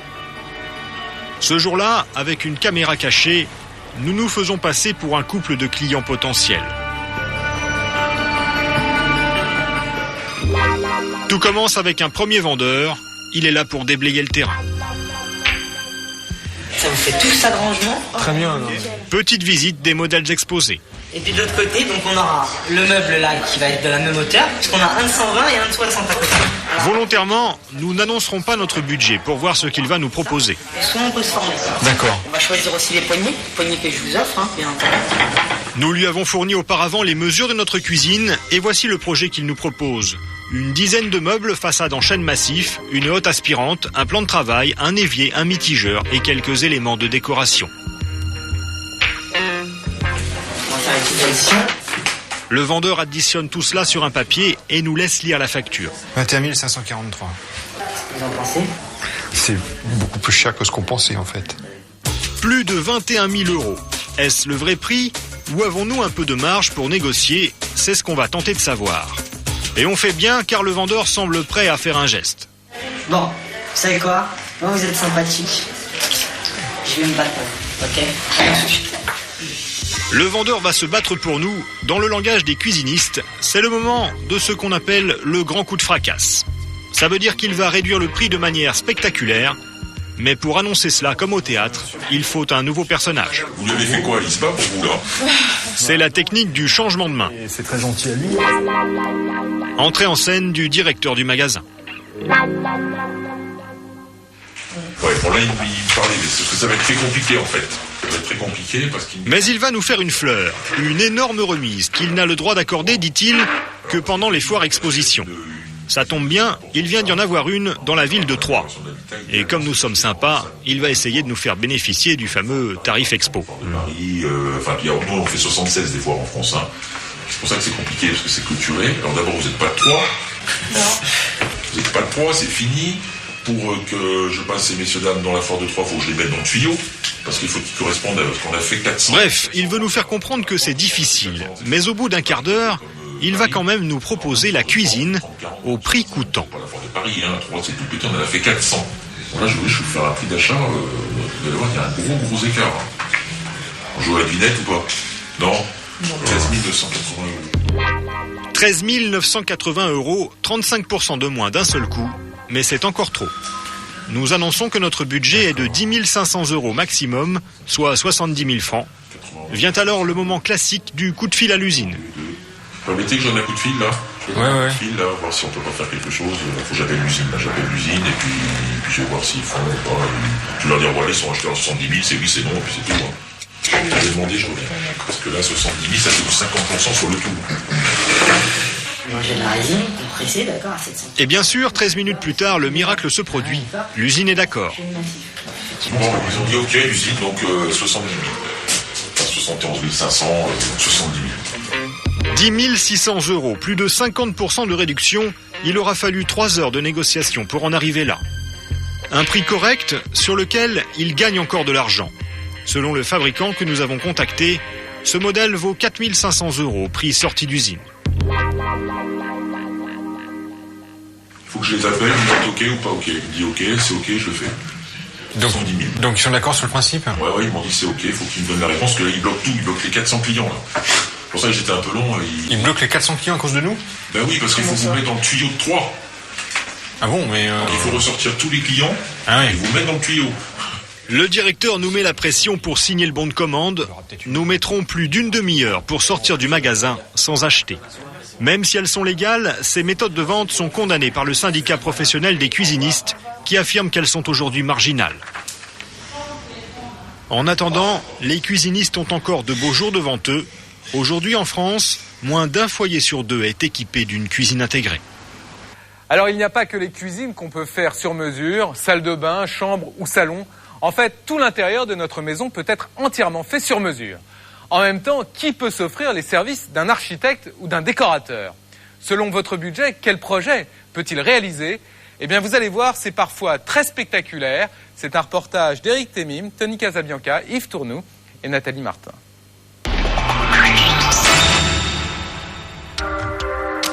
Quelque part dans le quartier du Marais, au cœur de Paris. Nous entrons là dans un 200 mètres carrés de grande classe. Un intérieur qui a coûté dans les 500 000 €, 3 millions de francs. Attention, ce n'est pas le prix de l'appartement, mais uniquement de la décoration. Mobilier dernier cri, baies vitrées. Il y a aussi un petit jardin exotique où poussent des bambous et des palmiers. Il faut dire que l'on n'est pas chez n'importe qui. Le propriétaire des lieux est Christian Liègre, un des architectes les plus réputés dans le monde. Quand il a acheté cet endroit il y a 3 ans, il l'a redessiné à son image. Tout ici est adapté à son style de vie. Avec la vie de voyageur que j'ai, comme j'ai des chantiers un peu partout dans le monde, j'ai mis le dressing au milieu de tout l'espace qui se trouve là. Parce que c'est l'endroit où on passe le plus de temps. Donc c'est un dressing ouvert, ça ressemble peut-être plus à une boutique de prêt-à-porter qu'autre chose. Mais donc tous les miroirs coulisses. Et la salle de bain est attenante. Et la salle de bain est extrêmement vide, mais tous les produits sont cachés derrière des systèmes de panneaux coulissants. Et puis, c'est pareil, il y a aussi une petite astuce là qui peut être sympathique, c'est qu'en prenant le bain, on a la vue sur le jardin. Oui, mais voilà, ce n'est pas donné à tout le monde de prendre un bain avec vue sur jardin. De dépenser 500 000 € pour un parquet en teck de Bolivie, des matériaux précieux et des meubles de créateurs. Ces maisons qui font rêver, on ne les voit que dans les magazines d'architecture et de décoration. Depuis une dizaine d'années, cette presse est en plein boom. Au moins 10 millions de Français achètent un de ces magazines tous les mois. L'architecture intérieure et la déco passionnent de plus en plus de monde. Et vous allez voir que ce n'est pas réservé qu'aux riches. Catherine ne roule pas sur l'or. Son mari est imprimeur, elle ne travaille pas. Il y a 9 mois, le couple s'est lancé dans une aventure. Ils ont acheté un appartement aux portes de Paris. Et pas n'importe quoi, un ancien atelier d'artiste de plus de 200 mètres carrés. Ils ont fait une bonne affaire, ils ont payé le mètre carré presque 2 fois moins cher que le prix du marché, avec en plus un petit jardin. Oui, mais voilà, il y a beaucoup de boulot. Électricité, peinture, plomberie, menuiserie. Quand il faut tout refaire dans un appartement, on compte en général 1 000 € du mètre carré. Ici, il y en a donc pour 200 000 €. Problème, Catherine a un budget beaucoup plus serré, 120 000 €. Et en plus, elle a décidé de prendre un architecte, Stéphane Chamard. Ça va ? Oui, la cuisine, ça va être ici. On se sert en fait d'un ancien meuble de mercerie comme comptoir. Ça, ce sera le salon, je dirais, principal. On a prévu, dans un futur proche, j'espère, de pouvoir installer un poêle. À cet endroit-là, tout a été prévu pour. On aura juste 2-3 fauteuils autour. Et on arrive dans un coin qui sera plutôt le coin bibliothèque. Quand je l'ai rencontré, en fait, j'avais déjà fait mon book, avec toutes mes exigences, qui étaient générales, globales, mais sur l'harmonie que je voulais trouver en rentrant, le repos, des surfaces lisses, nettes.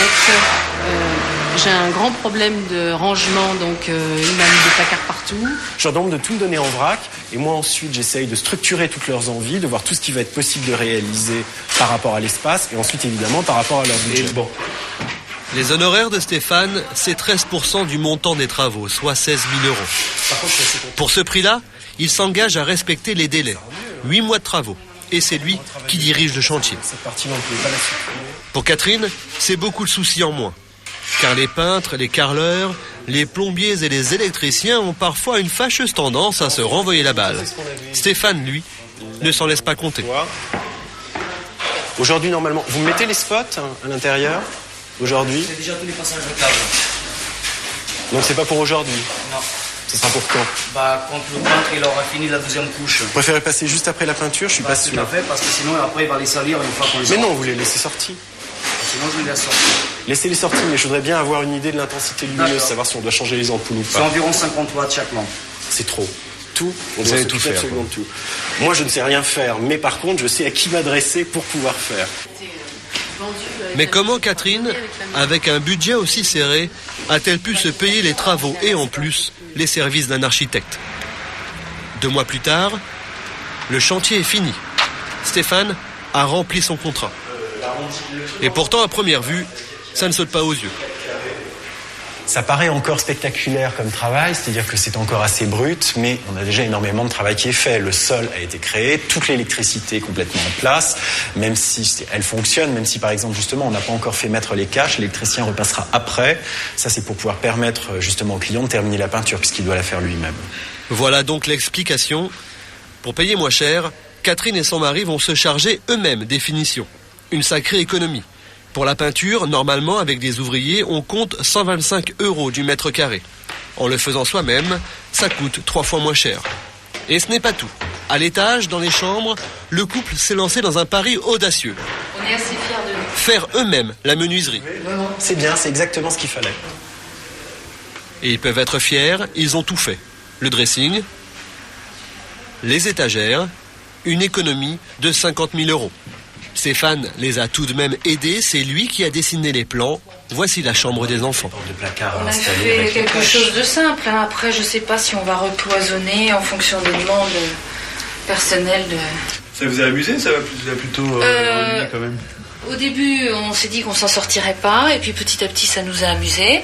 Et là, on va continuer à s'amuser, j'espère. De toute façon, on n'aurait pas pu le faire autrement.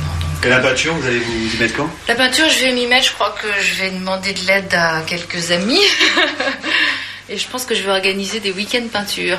Voilà, s'ils sont encore courageux pour ça. En faisant une grosse partie du boulot eux-mêmes, Catherine et son mari ont donc réduit la facture de 40%. Et pour Stéphane, ce chantier n'est financièrement pas très intéressant. Un petit budget, il a dû tirer les prix au maximum, mais il y trouve son compte. C'est bon à savoir. Si vous avez une belle surface atypique à retaper, vous êtes très intéressant pour un architecte, car il s'en servira aussi pour se faire connaître. Je peux espérer qu'à terme, à partir du moment où tout sera terminé, un magazine de décoration sera intéressé pour le diffuser, ce qui me fera une publicité et donc d'autres clients. Il faut toujours marcher effectivement sur ces systèmes de réseau. Soit quelqu'un va le voir, va venir dîner ici, va être intéressé par l'architecture, il risque de demander mes coordonnées, ou j'arrive à le faire passer en magazine de déco et ça risque de séduire un client que je connais pas encore. Au revoir. Au revoir. Une fois les travaux terminés, tout le talent de l'architecte d'intérieur, c'est de donner un style à votre appartement. C'est la spécialité de Mallory Lane. Cette Américaine habite à Paris depuis 10 ans. Elle n'est pas architecte, mais uniquement décoratrice, relookeuse d'intérieur. Aujourd'hui, elle a rendez-vous dans une banlieue chic de la capitale. Ça va bien. Ça va. Très contente de vous rencontrer. La cliente s'appelle Laurence, elle est opticienne. Son mari, cadre supérieur. Ils ont 3 enfants. Laurence aimerait mettre la touche finale à son appartement, mais elle est à court d'idées. D'accord. Vraiment, j'ai le sentiment que il manque un petit coup de peps. Moi, je vais amener mon œil et je vais essayer de donner des conseils qui convient à sa propre style, son style personnel. La priorité pour Laurence est de transformer son salon d'appoint et l'entrée. Pas moi du reste, donc j'ai toute l'entrée à habiller. Mais est-ce que vous... Laurence s'est fixé un budget de 3 000 €. Ce n'est pas énorme. Si Mallory ne veut pas dépasser cette somme, pas question de faire des travaux. Elle doit surtout faire travailler son imagination. Ok, très bien. Voilà. Peut-être il faut simplement une table, proposer des choses. Et ça va pas nous coûter très cher. Parce que, voilà, bon exemple. Le bon design pas cher, de jolies tables avec des lignes très simples, ça on peut trouver. Je connais très très bien le marché. Alors je connais tous des antiquaires jusque chez Ikea. Et vous avez des prix? J'ai la possibilité de négocier parfois. Ouais. Résultat, 1 mois plus tard. Ça va très bien. Dans l'entrée, les murs ont pris une drôle de couleur kaki. Et ça, c'était mon idée de mettre cette couleur. Laurence, elle ne la voyait pas du tout, J'aurais jamais pris cette couleur pour mon entrée. Ouais, ça, mais je pense qu'elle est très contente maintenant. Ouais. Ce tableau qui était dans le salon se retrouve ici. Elles ont aussi rajouté 2 consoles de designer et des étagères en inox pour habiller le mur. Ici, on a créé quelque chose d'extrêmement fonctionnel, c'est-à-dire quand on rentre dans une maison, un appartement, on a toujours un endroit où on jette les clés, on met le courrier, et c'est exactement ça qu'on voulait recréer ici. Entre les étagères à 250 €, les commodes 1200 € les deux et la peinture, le relooking de l'entrée a déjà coûté plus de 2000 €. Et maintenant, souvenez-vous de l'ancienne salle à manger, avec ce grand miroir. Voici la nouvelle. Alors ici, dans le salon, on a peint le mur dans un violet foncé très riche et assez... Un beau prune. De la peinture, un nouveau lustre, et en face, le miroir de la salle à manger se retrouve dans le salon, au-dessus du canapé. Elle a aussi installé des tables basses, dernier cri. On a trouvé ces tables d'appoint super, vraiment formidables, Opus. Et pour rentrer dans le budget, elle les a négociées à 250 € les 4. Quant à la peinture, elle l'a eu à moitié prix. Bref, Laurence n'a pas dépassé son budget. Mais les services de Mallory ne sont pas gratuits.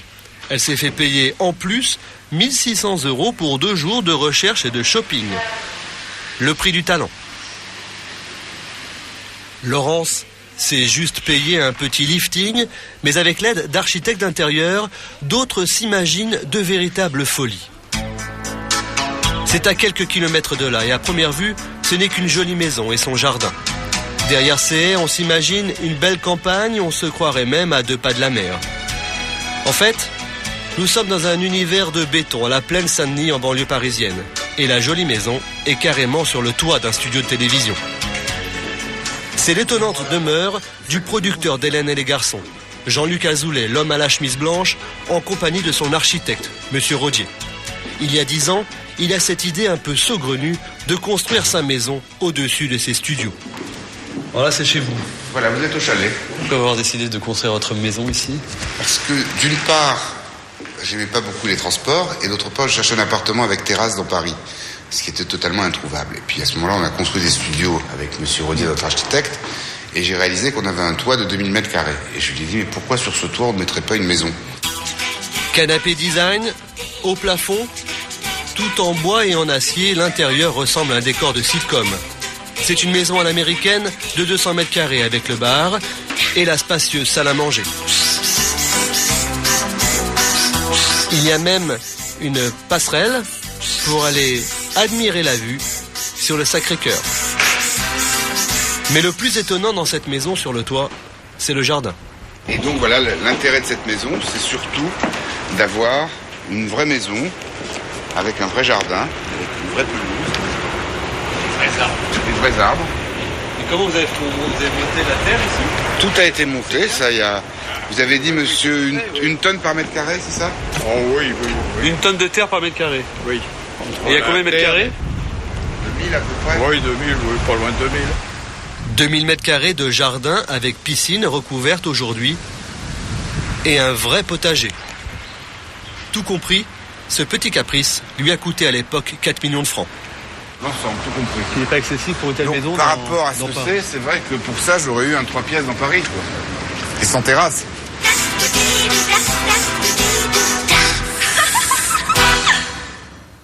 On va maintenant totalement changer de décor pour un type de logement qui fait de plus en plus rêver, les péniches.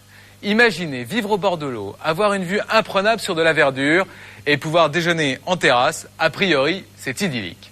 Alors, à quel prix trouve-t-on des péniches? Quels sont quand même les inconvénients de vivre sur l'eau? Eh bien, regardez, c'est un reportage de Simon Viltard, Franck Georgel, Joël Hirschfeld et Isabelle Laporte.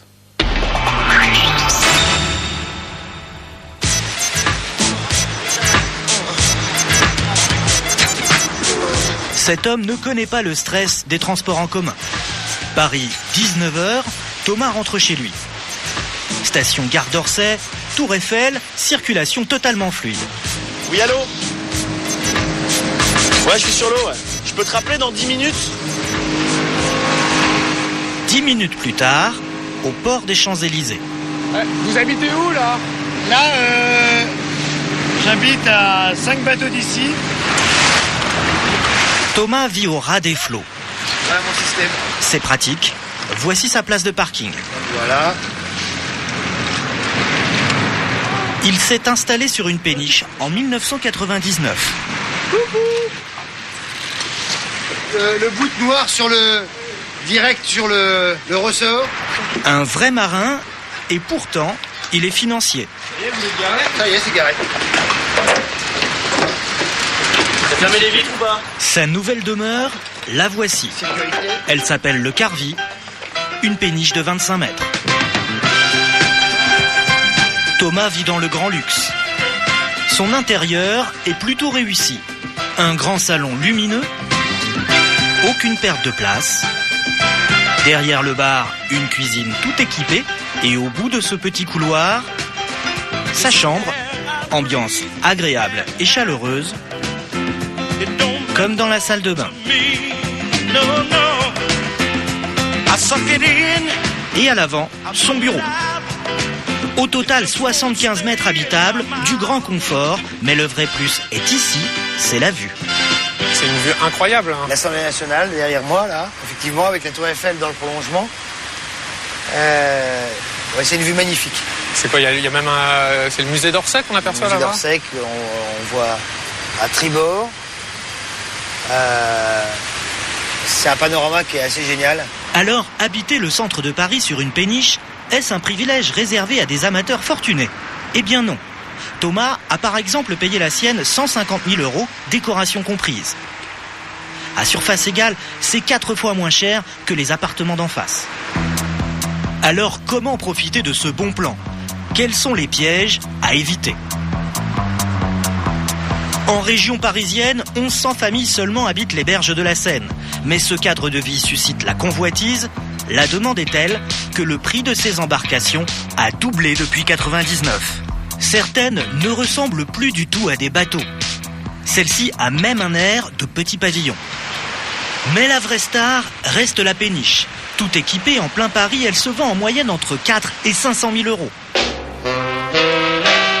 Mais si on cherche bien, il y a vraiment moins cher. Nous avons visité celle-ci près de Conflans-Sainte-Honorine. Elle date de 1904. Son prix, 30 000 euros avant travaux. Elle a toujours son moteur, un Alfa Romeo des années 40. À l'intérieur, c'est un vrai chantier. Un loft sera prochainement aménagé ici sur 200 mètres carrés, dans la cale. Mais avec un peu de courage et au prix de travaux supplémentaires, il est possible de doubler cette surface en ajoutant un étage. À l'arrivée, une maison originale, budget estimé, moins de 150 000 euros. Samedi midi, dans le très chic 16e arrondissement de Paris. Valérie Huvet et sa fille Sophie rentrent des commissions. Elles doivent d'abord emprunter cette passerelle. Elles habitent à quelques mètres de la berge. Bonjour. Car il y a un an, cette famille a quitté la terre ferme. Jean-Pascal Huvet, le père, est éditeur. Son fils, Boris, est bien parti pour devenir cascadeur. Et là, quand il y a la fenêtre ouverte, je peux rentrer. Tous ont eu le coup de foudre pour cette péniche de 1920. Derrière les hublots, 190 mètres carrés habitables, payés environ 450 000 euros. Et le must, le voilà, une terrasse baignée de soleil.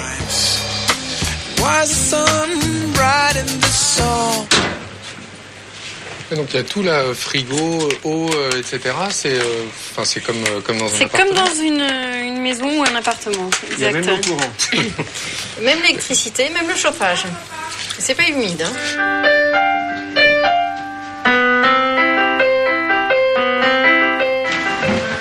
Les UV ont fait de leur bateau un vrai musée. Bois précieux, meubles exotiques, un style très Orient Express, un décor de roman d'aventure, car Jean-Pascal a le goût du voyage. À son actif, plusieurs tours du monde. Tu allais chercher ton petit frère, Sophie, pour qu'il vienne nous aider. Partir le plus loin possible, ce sera la nouvelle aventure de ce père de famille. Je désespère pas, quand je prendrai ma retraite, d'aller à Istanbul avec. Par les canaux. Oui, ça prendra peut-être 6 mois ou 1 an. Mais je désespère pas de le faire. Donc, parce que là, elle peut naviguer... Elle a son certificat de navigabilité. C'est moi, pour l'instant, qui n'ai pas ma qualification péniche. Mais quand les deux seront... Nous, on n'ira pas à l'école. Mais je vous apprendrai tout ce que je sais. Et quand les berges de la Seine prennent des allures de bord de mer, les enfants adorent. Le week-end, quand on est comme ça, on a vraiment l'impression d'être en vacances. Ce qui est bien, c'est qu'on peut faire du vélo, on peut faire des batailles d'eau. Et au bout d'1 an, quel est le bilan? Vous avez fait le bon choix? Comme disait une ancienne pub, je ne regrette qu'une chose, c'est de ne pas l'avoir fait avant. 1 mètre carré moins cher, un décor idyllique, a priori vivre sur l'eau n'a rien d'une galère. Mais est-ce vraiment une bonne affaire au quotidien? À première vue, oui. Les charges courantes sont équivalentes à celles d'une grande maison, la taxe foncière en moins. À bord, les bornes EDF fournissent l'électricité. Situées le long du quai, elles alimentent le bateau. L'eau est fournie par la ville. La distribution reste artisanale. Pour les eaux usées, pas de tout à l'égout. Le plus souvent, elles vont directement dans la Seine. Jusqu'ici, tout va bien. Mais attention, devenir propriétaire occasionne des frais auxquels vous ne penserez peut-être pas au premier coup d'œil. Merci. Vendre des bateaux tout confort, Nathalie Desbonnets en a fait son métier. Ce matin, elle a rendez-vous avec monsieur et madame Atlan. Bonjour, je suis désolée, on a du retard. Enchanté. On y va. Ce jeune couple cherche une grande surface, un peu moderne, près de Paris. Alors pourquoi pas un bateau? Aujourd'hui, c'est leur première visite. Celui-ci est à Saint-Cloud. C'est l'un des plus beaux du coin. Bonjour. Ça va et toi? Bonjour. Le propriétaire en demande 595 000 euros. Une belle somme. C'est super bon. Très très joli. Philippe Atlan est impressionné. le salon fait près de 80 mètres carrés.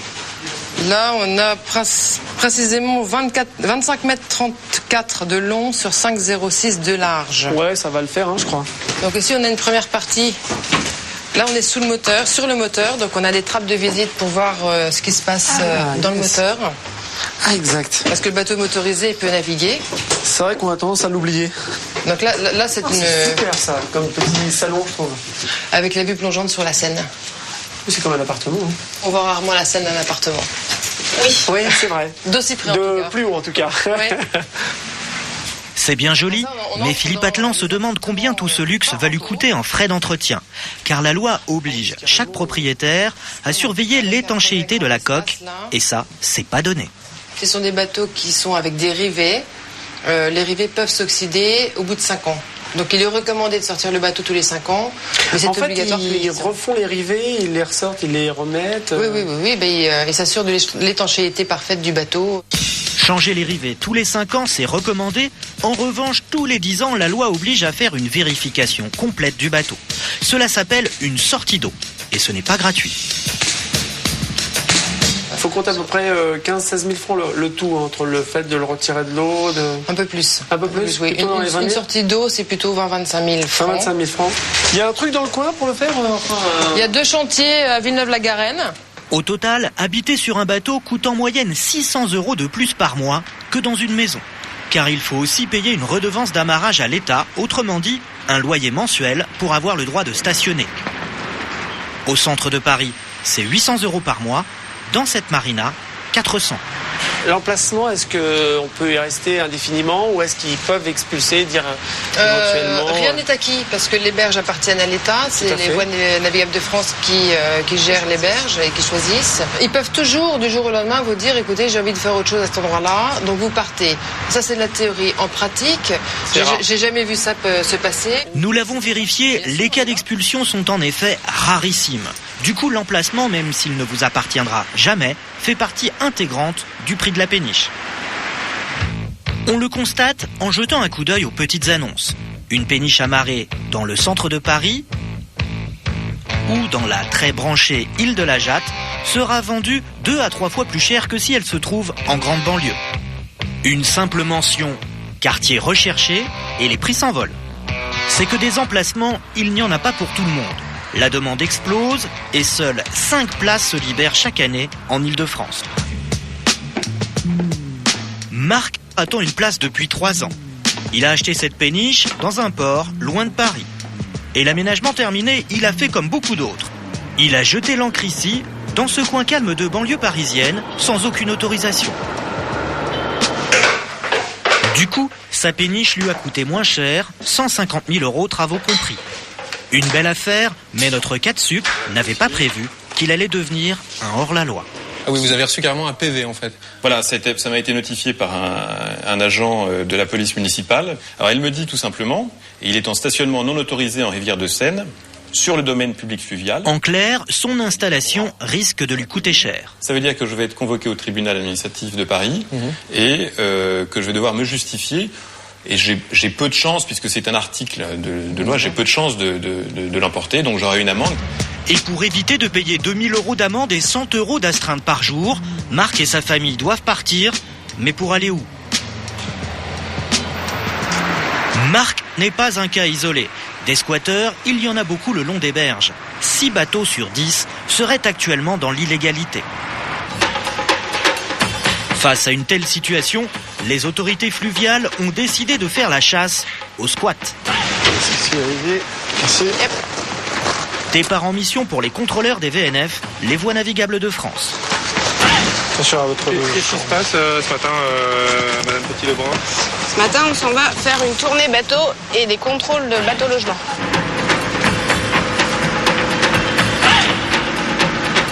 Objectif en vue, une zone sensible. Cet imposant bâtiment, c'est le site des anciennes usines Renault-Billancourt, près de Paris. À part cette embarcation, amarrée à un panneau d'interdiction de stationner, rien d'anormal en apparence. Certes, les câbles électriques courent le long d'une barrière, mais ils sont connectés à un compteur EDF. Et l'eau courante provient du réseau municipal. C'est un squat 3 étoiles. Premier contrôle à l'improviste. Un coup de sirène de leurs collègues pour mettre la pression. Et la porte s'ouvre aussitôt. Bonjour monsieur. Bonjour monsieur. Monsieur Luance, service navigation de la Seine, à la sous-division de Suresnes. Vous êtes monsieur... Non, monsieur, on n'est pas là. Et vous savez quand est-ce qu'on peut le... Oui, en Afrique du Sud pour l'instant. Et en Afrique du Sud? Ces propriétaires sont directeurs de grandes entreprises, avocats, mannequins. Mais les VNF sont bien déterminés à reprendre le contrôle des berges. C'est nouveau, car pendant longtemps, les autorités ne sanctionnaient pas les bateaux dans l'illégalité et finissaient même par régulariser leur emplacement. Ah, ça doit être une sonnette, ça, non? Bonjour. Les occupants comme cette jeune femme n'ont pas anticipé ce changement de politique. Vous êtes la nouvelle propriétaire de ce bateau? Oui. Et en fait, on a un PV à vous remettre, à vous notifier. Parce qu'il stationne en infraction. Elle a acheté sa péniche il y a quelques semaines avec l'espoir que la zone serait un jour autorisée. Pari perdu. Vous avez un risque très important et très certain qu'un gros bateau, qu'un gros pousseur vienne taper votre bateau et fasse que l'ensemble de l'habitation soit en péril. Donc c'est-à-dire que ce que vous aurez investi à cet endroit-là, ça sera totalement perdu.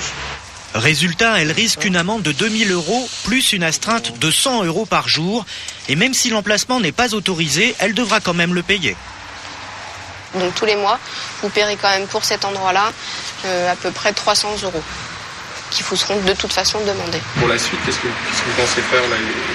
C'est une très bonne question. À froid, je ne peux pas vous répondre. Ou plutôt à chaud. Non, je ne sais pas. Les VNF veulent frapper fort. Pour cette zone dangereuse, ils sont prêts à employer les grands moyens. Il y a un déplacement d'office des bateaux. C'est-à-dire C'est-à-dire qu'on les transporte ailleurs, à un endroit où c'est pas dangereux. À leur charge, avec un autre bateau, un pousseur qui vient, qui les remorque. Mais il y a de fortes chances qu'à peine enlevés, ces bateaux soient aussitôt remplacés par d'autres. Des bateaux squatteurs, il risque d'y en avoir de plus en plus, car à 2000 km d'ici s'ouvre un tout nouveau filon, des bateaux 2 fois plus grands et 2 fois moins chers. C'est à l'est que ça se passe, à Varsovie, en Pologne.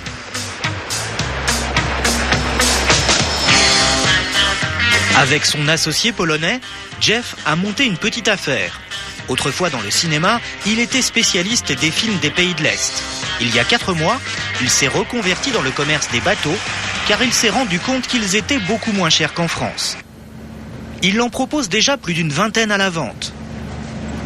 Voilà, donc vous avez en fait Ce jour-là, à la sortie de la ville, Jeff a repéré la perle rare.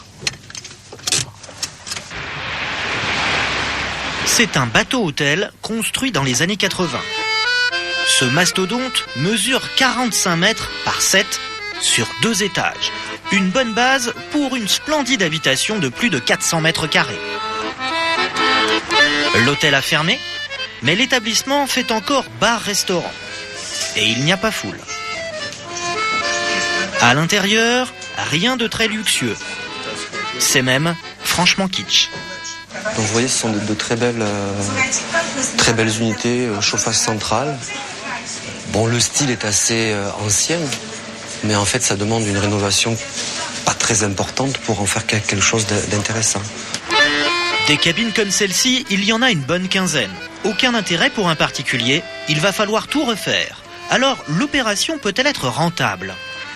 Où est le propriétaire? Le propriétaire, il est juste là. C'est lui le propriétaire.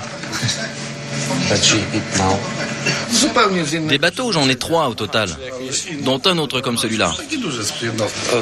Et à propos du prix? Demande-lui. Le prix, c'est 90 000 €. 90. À ce prix-là, même sans négocier, c'est une affaire. Travaux compris, ce logement flottant reviendra à environ 150 000 €. S'il parvient à le vendre, Jeff empochera alors une commission de 20 000 €.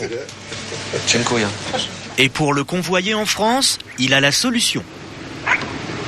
Ou on la motorise et elle rentre à la maison toute seule, ou alors elle est poussée ou tirée par un autre bateau. Et ça passe? Ah oui, ça passe, oui. Jeff débute dans le métier.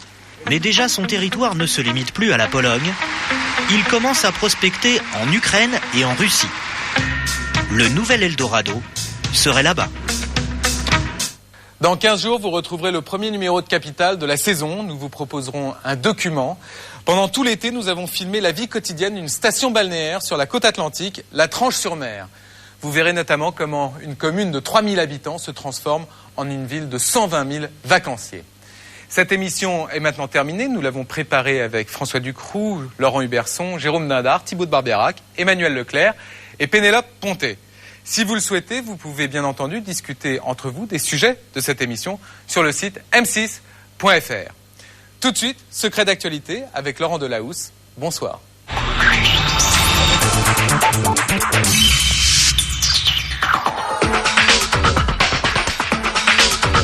Réagissez à l'émission dans le Forum Capital sur m6.fr.